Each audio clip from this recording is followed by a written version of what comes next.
Last week we talked about how God gave us parents. Remember, God puts the lonely in families, Psalm 68:6 says. We also talked about Abram and Sarai, who turn into Abraham and Sarah because of a covenant with God.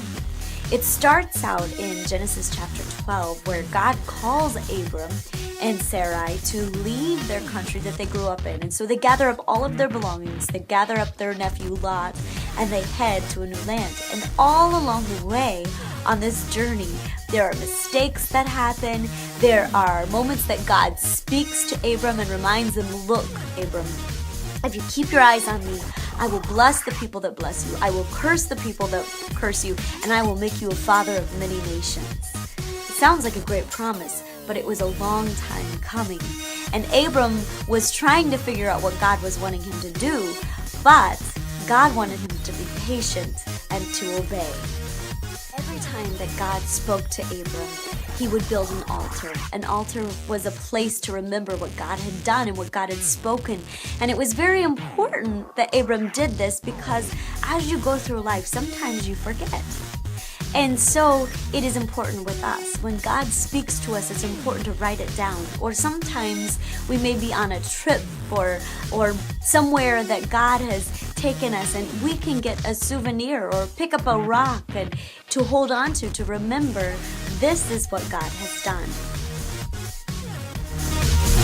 It's also important to write down any time that God speaks to our heart so that we can remember clearly what God has said when everything doesn't work out just like what we think.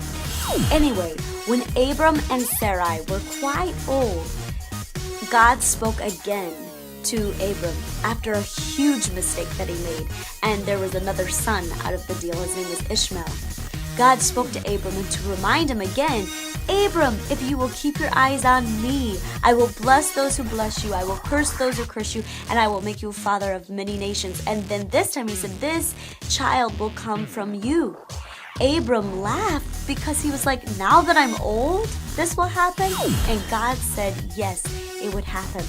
And to set this in motion, he set a covenant once again with Abram. And he said, your name is going to be Abraham, and your wife's name is going to be Sarah.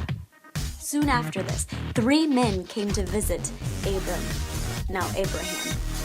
and they confirmed that God was going to make Sarah pregnant. Sarah overheard this and she laughed. She laughed because she couldn't believe it.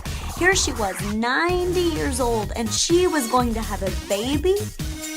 But one of the 3 men said that when he came back the next year, that she was going to have a baby in her arms.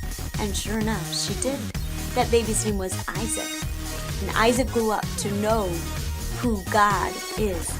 And he did begin to have other children. And Abraham became the father of many nations, just as God had promised. It was a long time coming, but God kept his promise. Isaac honored his mother and father. And one of the ways we can honor our mother and father is praying for them. It's not an easy journey, but just like Abram and Sarai, or Abraham and Sarah, were on a long journey, and they made mistakes along the way as they were trying to figure out what God wanted to do with their lives. So our parents do. They need wisdom, they need discernment, they need help. And we can help by encouraging them to press into God and to pray for them. I hope you guys gave your bracelets to your moms and dads to remind them and encourage them that you are praying for them. But don't just give them the bracelet. Remember to pray for them. Remember to encourage them continually.